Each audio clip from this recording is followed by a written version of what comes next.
부활절을 보낸 지 2주간이 훌쩍 지났습니다. 부활의 기쁨이 온 땅에 선포되었지만 지난 보름간 우리가 마주한 삶의 자리는 여전히 무겁고 차갑기만 합니다. 예배당 문을 나서는 순간 우리는 어김없이 치열한 현실과 마주합니다. 들려오는 전쟁의 참상과 경제 위기는 우리의 어깨를 짓누르고 치열한 생존의 파도는 우리의 마음을 흔들어 놓습니다. 몸의 질병과 소원해진 관계가 주는 아픔까지 더해져 오늘을 살아가는 발걸음이 너무나 무겁습니다. 예배의 자리에서는 은혜를 고백하지만 막막한 현실 앞에서는 부활의 강경마저 안개처럼 흩어지곤 합니다. 그런데 초대교회로부터 이어져 온 신앙의 전통은 사뭇 달랐습니다. 훗날 성도들은 부활절부터 성령 강림절까지 이어지는 이 시기를 기쁨의 50일, 기쁨의 50일이라 불렀습니다. 그들의 이 시기는 신앙 여정 중 가장 찬란하고 빛나는 계절이었습니다. 부활의 기쁨이 얼마나 컸던지 고난을 묵상하며 무릎 꿇던 참회의 금식마저 기쁨의 찬양으로 바꾸어 버렸습니다. 부활의 승리를 온몸으로 증명하듯 자리에서 당당히 일어나 서서 기도하고 찬양했습니다. 이러한 승리의 전통은 어느 날 갑자기 만들어진 것이 아닙니다. 우리와 똑같이 거친 삶의 파도 앞에서 서 있었던 치열한 고백 속에서 시작되었습니다. 그들 역시 때로는 밀려오는 두려움의 밤잠을 설치고 요동치는 믿음 때문에 깊은 탄식을 뱉어내던 연약한 사람들이었습니다. 사도 베드로는 바로 그토록 고단한 일상과 절망의 한가운데서 흔들리는 이들을 향해 소망의 말씀을 선포합니다. 도대체 어떤 말씀이 삶의 무게에 짓눌린 그들의 심장을 다시 뛰게 만들었을까요? 오늘 우리는 팍팍한 현실 속에서도 세상이 결코 빼앗지 못할 그 벅찬 기쁨의 비밀을 하나님의 말씀 속에서 함께 발견하기를 원합니다. 베드로전서가 기록되던 주 64년경 로마의 밤하늘은 네로 황제가 내뿜는 광기 어린 불길로 붉게 물들어 있었습니다. 대화재의 책임을 피하려던 네로는 그리스도인들을 잔혹한 방화범으로 지목했고 로마 제국 전역은 순식간에 성도들의 피로 물들기 시작했습니다. 네로의 박해를 피해 고향을 떠나 낯선 땅을 떠돌던 흩어진 나그네들에게 세상은 더 이상 머물 곳이 아닌 거대한 감옥과도 같았습니다. 당시 황제를 신이라 부르는 것이 당연하던 세상에서 오직 예수님만을 주님이라 고백하는 일은 생명을 제단 위에 올려놓는 매우 위험한 결단이었습니다. 우상 숭배와 세속의 쾌락을 거부하는 순간 평생을 함께한 공동체는 등을 돌렸고 믿음을 지킨 이들은 순식간에 고립된 이방인이 되어버렸습니다. 당장 시장에서 물건 하나 사고 팔 수 없는 따돌림과 다정했던 이웃의 고발은 사회적인 사형 선고를 넘어 사회적 삶의 기반을 송두리째 흔들어 놓는 시련이었습니다. 생업의 현장에서 쫓겨난 절망과 내일의 생존마저 기약할 수 없는 불안은 매일 아침 숨통을 조여왔습니다. 의지할 곳 하나 없는 벼랑 끝에서 말씀을 붙잡고 하루하루를 버텨내던 사람들, 이들이 바로 사도 베드로가 가슴에 품었던 흩어진 나그네들의 모습이었습니다. 그토록 억울하고 참담한 현실의 장벽 앞에서 사도 베드로의 입에서 나온 첫 마디는 원망이나 탄식이 아니었습니다. 베드로는 우리 주 예수 그리스도의 아버지 하나님을 찬송하리로다 라는 장엄한 선포로 서신의 문을 엽니다. 여기서 말하는 찬송은 내 기분이 좋거나 형편이 풀려서 드리는 노래가 아닙니다. 내 상황이 어떠하든지 나를 지으신 하나님의 위대하심 그 자체를 인정하며 올려드리는 가장 깊은 고백이었습니다. 세상에 줄 수 없는 평안을 맛본 사람만이 터뜨릴 수 있는 영혼의 함성인 셈입니다. 참혹한 고난의 한복판에서 어떻게 이런 벅찬 노래가 터져 나올 수 있었을까요? 베드로는 삶을 짓누르는 비참한 환경에 마음을 빼앗기지 않았습니다. 자신을 에워싼 고통보다 비교할 수 없이 더 크신 하나님의 긍휼을 똑똑히 바라보았습니다. 긍휼은 자격 없는 우리에게 베푸시는 하나님의 끝없고 신실한 사랑입니다. 세상에서 이방인 취급을 받으며 상처 입은 나그네들을 결코 외면하지 않으시고 그 눈물을 닦아주시는 하나님의 무한하신 자비가 바로 이 찬송의 근원이었습니다. 십자가라는 처참한 형벌이 모든 희망을 집어삼킨 절망의 순간, 하나님은 사망의 빗장을 부수고 무덤을 박차고 나오셨습니다. 예수 그리스도의 부활은 우리를 영원히 멸망하지 않는 새로운 피조물로 다시 태어나게 했습니다. 하나님은 부활을 통해 우리에게 거듭남이라는 완전한 새로운 생명을 선물로 주셨습니다. 사도 베드로는 꿈틀거리며 멈추지 않는 생명력을 가리켜 바로 산 소망, 살아있는 소망이라 선포합니다. 원어로는 산 소망을 조산 엘피스라 부릅니다. 여기서 살아있는에 해당하는 헬라어 조사는 겨우 목숨만 붙어 있는 연약한 상태를 말하는 것이 아닙니다. 어떤 어둠도 삼킬 수 없고 펄떡이며 살아 움직여 끊임없이 새로운 힘을 뿜어내는 압도적인 생명력을 나타냅니다. 그리스도인의 소망은 태생부터가 다릅니다.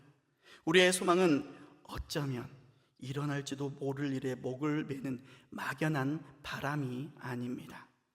2000년 전 사망 권세를 이긴 예수 그리스도의 부활이라는 역사적 사실 위에 세워진 이미 확정된 소망입니다. 개혁주의 신학자 R.C. 스프롤은 소망을 이렇게 정의한 바 있습니다. 성경이 말하는 소망은 불확실한 미래에 대한 열망이 아니라 절대적으로 확실한 미래에 대한 열망입니다.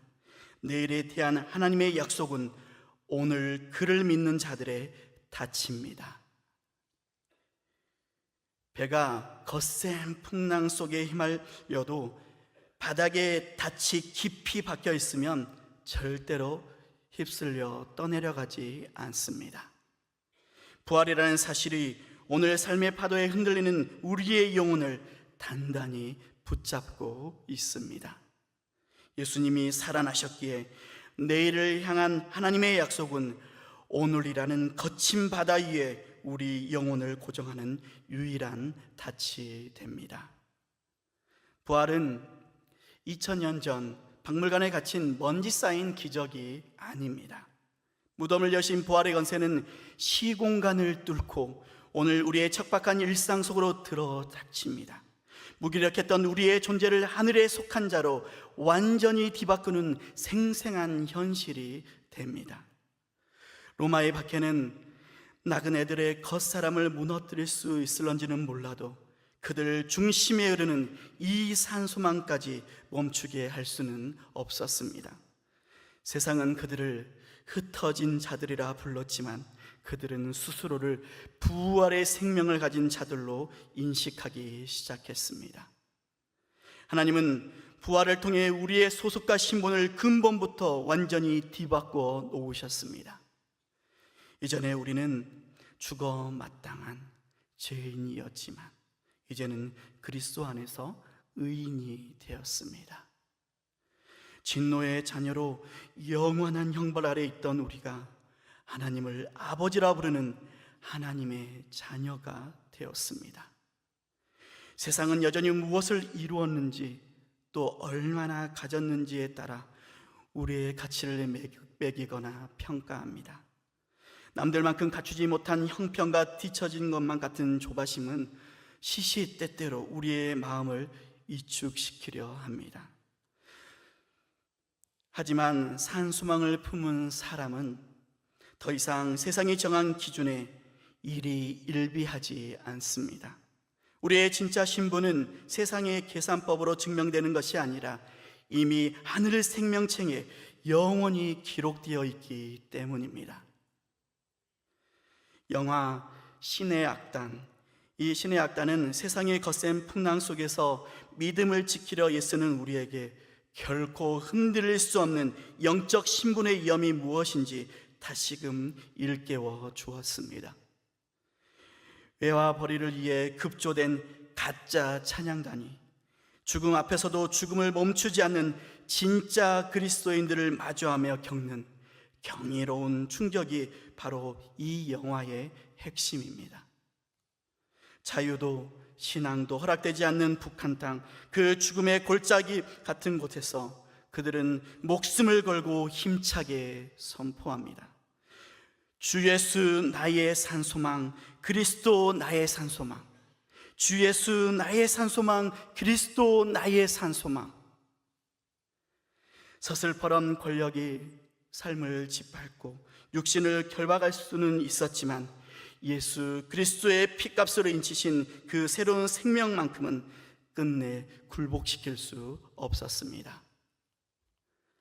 그들이 종구 앞에서도 찬양을 멈추지 않았던 이유는 부활하신 주님이 심으신 시들지 않는 생명력이 현실의 고난을 이겨내게 하는 실제적인 힘이었기 때문입니다. 산소망은 그렇게 과거 예수 그리스도의 부활이라는 부인할 수 없는 사실에 뿌리를 둡니다.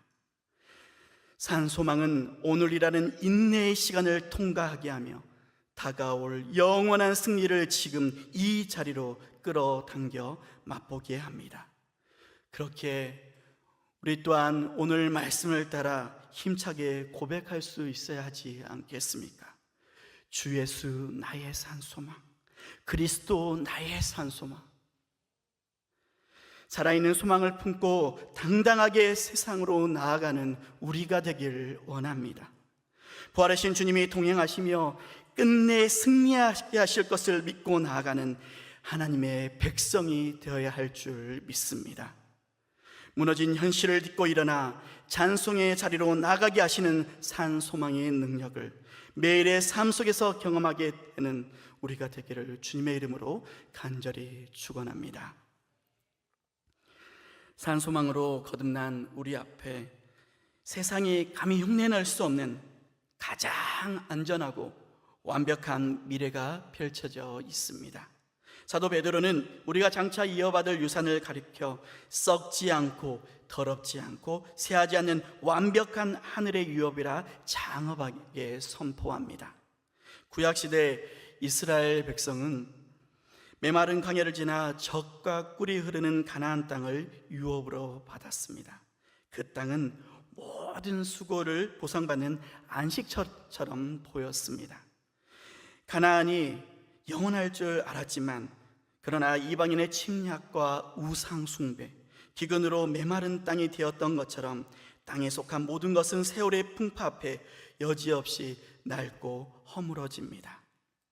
우리가 밤낮 없이 땀 흘려 쌓아가는 이 땅의 소유와 성취도 다르지 않습니다. 아무리 공들여 쌓아 올려도 시간 앞에서는 결국 낡고 사그러집니다. 사람들은 변하는 조건들 위해 인생을 세워보려 하지만 땅에 속한 모든 소유는 결국 사라질 수밖에 없습니다. 하지만 부활하신 주님이 약속하신 하늘의 유업은 이 땅의 자산과는 완전히 다릅니다. 베드로는 이 유업의 완전함을 세 가지로 선포합니다.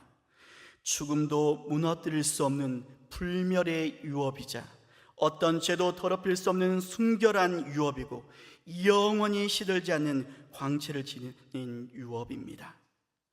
예수님은 산상수훈의 말씀을 통해 이 유업이 얼마나 안전한지를 명확히 짚어주셨습니다. 마태복음 6장 19절과 20절 초반절을 보면 너희를 위하여 보물을 땅에 쌓아두지 말라.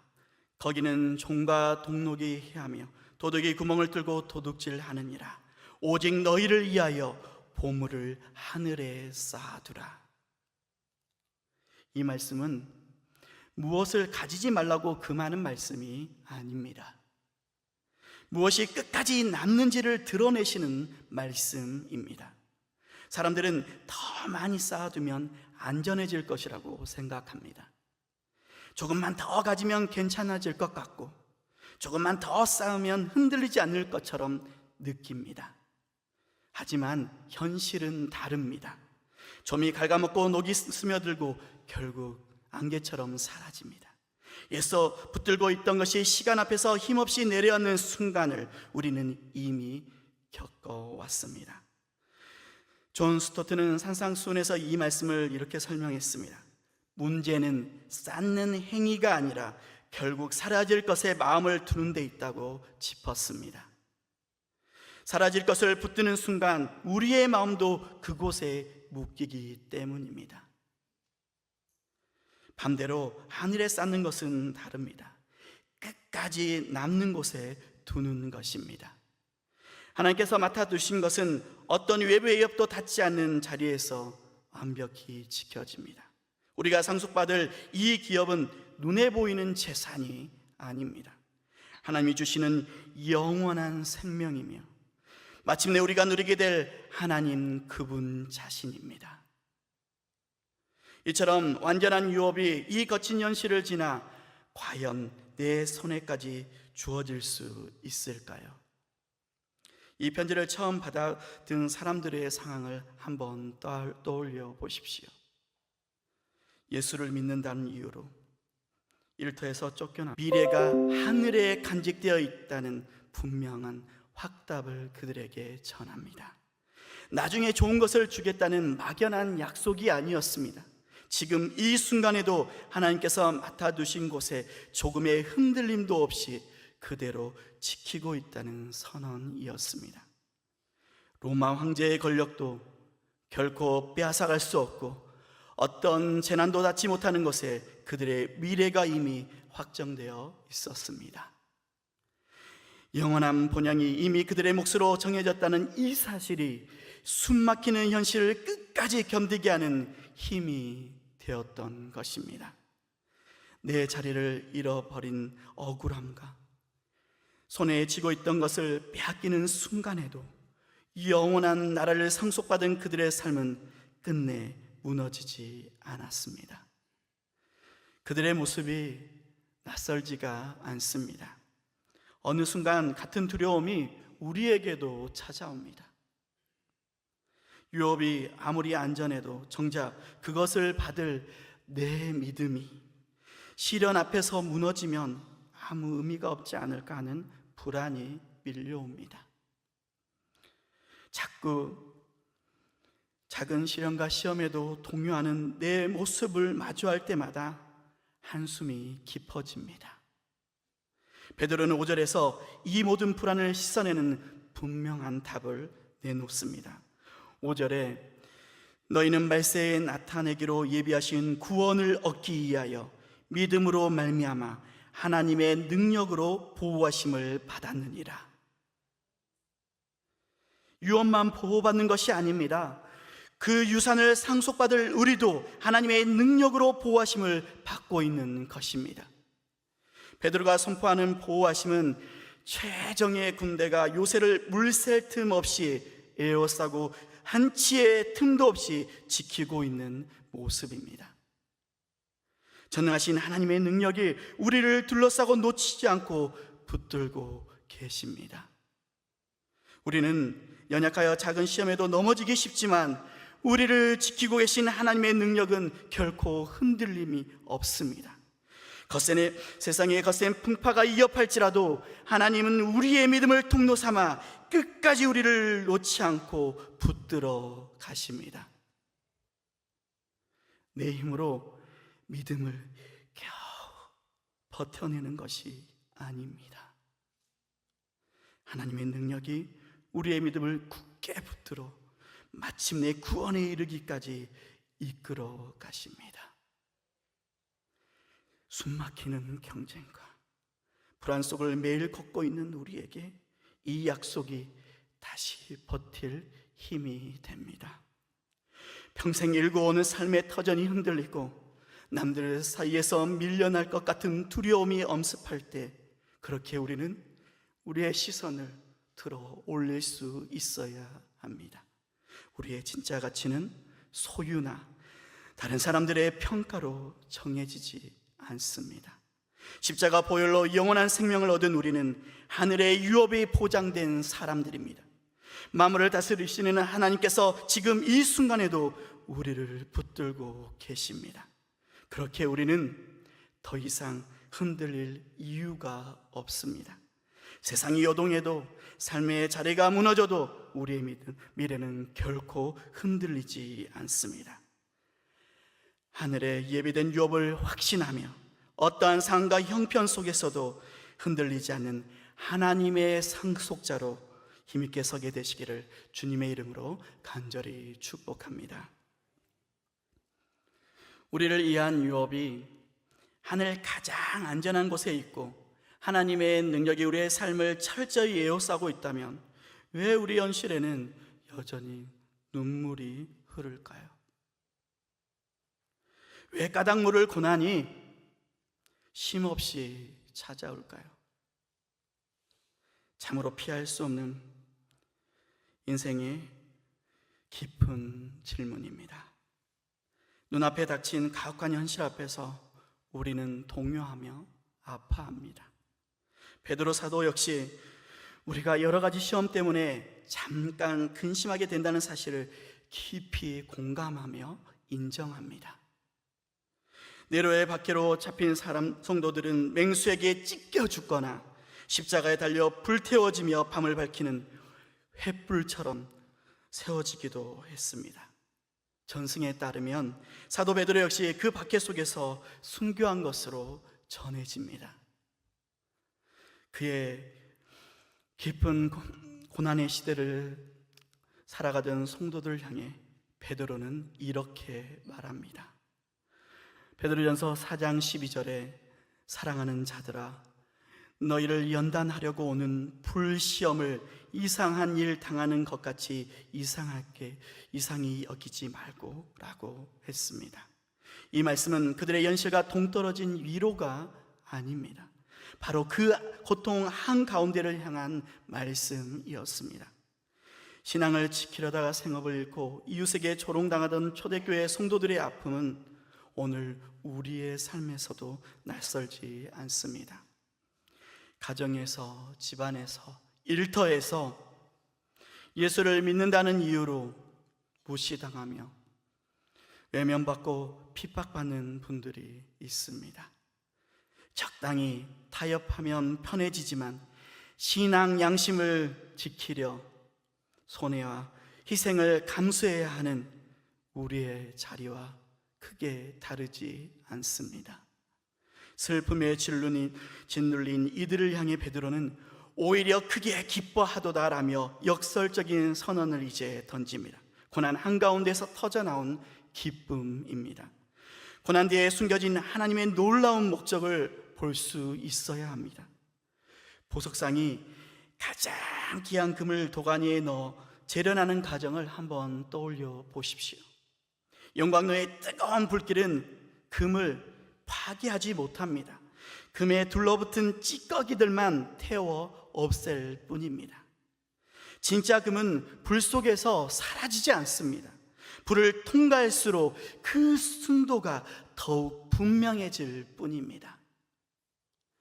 욥기 23장 10절에 그러나 내가 가는 길을 그가 아시나니 그가 나를 단련하신 후에는 내가 숨금같이 되어 나오리라 라는 욥의 고백을 우리 모두 기억합니다. 이 고백은 무너질 것 같은 순간에도 끝까지 놓지 않으시는 하나님을 향한 고백이었습니다. 극심한 시련 속에서 모든 자녀와 재산을 잃고 병마에 시달리던 욥은 그 고통이 자신을 무너뜨리는 끝이 아니라는 사실을 끝까지 붙들었습니다. 시련은 욥을 하나님 앞으로 더 가까이 끌어당기는 시간이었습니다. 우리가 모든 것을 포기하고 싶을 때조차 하나님의 능력은 우리를 끝까지 포기하지 않으십니다. 세상 사람들이 목숨을 거는 금은 언젠가 재로 사라지지만 불을 지나도 남는 믿음은 결코 사라지지 않습니다. 흠없이 대련된 믿음은 예수 그리스도께서 다시 오실 때 최고의 칭찬과 영광을 안겨줄 것입니다. 시련은 그렇게 우리를 무너뜨리는 시간이 아니라 하나님 앞에 서게 만드는 시간인 줄로 믿습니다. 초대교회 성도들이나 오늘 우리나 예수님을 눈으로 본 적은 없습니다. 그럼에도 우리는 그분을 사랑하며 살아갑니다. 보지 못하나 믿고 사랑하는 이 믿음은 과연 어디에서 나옵니까? 지금 내 앞에 있는 현실보다 주님이 더 분명하게 다가오기 때문입니다. 무너질 것 같은 순간에도 나를 위해 피 흘리신 주님의 사랑을 가슴에 깊이 새길 때 그 고난은 더 이상 혼자가 아닌 길이 됩니다. 이 기쁨은 고난이 끝난 먼 미래에 주어지는 것이 아닙니다. 성령께서 앞으로 누릴 기쁨을 지금 이 자리에서 미리 누리게 하십니다. 두 눈에는 눈물이 고여 있어도 마음 깊은 곳에는 그렇게 잔잔한 평안이 흐릅니다. 이제 우리는 이 역설적인 기쁨을 안고 다시 각자의 월요일로 돌아갑니다. 누군가에게는 가정을 책임져야 하는 삶의 자리로, 누군가에게는 미래를 고민하며 선택의 갈림길로 다시 돌아갑니다. 하지만 기억하십시오. 내일 우리가 서게 될 그 자리에서 부활의 생명이 역사합니다. 주님이 우리를 붙잡아 오늘을 이기게 하시고 연단 속에서 정금같이 비춰 가십니다. 산 소망의 능력으로 오늘을 이기는 이 믿음 안에서 끝까지 붙들려 승리하는 삶이 되시기를 주님의 이름으로 간절히 축복합니다. 말씀을 맺으려고 합니다. 부활은 지나간 과거의 사건이 아닙니다. 지금도 우리의 삶 한복판에서 살아 역사하는 능력이 됩니다. 지금도 우리의 멈춰있던 영혼을 다시 일으켜 세우고 주저앉은 자리를 다시 걷게 하는 능력인 줄로 믿습니다. 우리가 서게 될 그 어떤 자리도 우연히 흘러가는 시간이 아닙니다. 하나님께서 우리를 붙드시고 이끌어 가시는 자리입니다. 요동치는 현실 속에서도 우리의 소망은 흔들리지 않습니다. 무너지는 것들 위에 서 있는 인생이 아니라 하나님의 약속 위에 서 있는 인생이기 때문입니다. 그렇게 우리는 두려움에 머무르지 않습니다. 물러서지도 않습니다. 다시 그 자리로 힘차게 걸어갑니다. 흐르는 눈물 속에서도 우리의 중심은 무너지지 않습니다. 부활의 생명이 우리 안에서 지금도 살아 역사하고 있기 때문입니다. 이제 우리는 탄식이 아니라 찬송하며 살아가야 할 줄 믿습니다. 무거운 현실 속에서도 우리의 시선을 들어 하나님이 이루실 일을 기대하며 다시 걸어가는 우리가 되길 원합니다. 세상이 흔들려도 무너지지 않는 산 소망 위에 굳게 서게 되시기를 주님의 이름으로 간절히 축원합니다.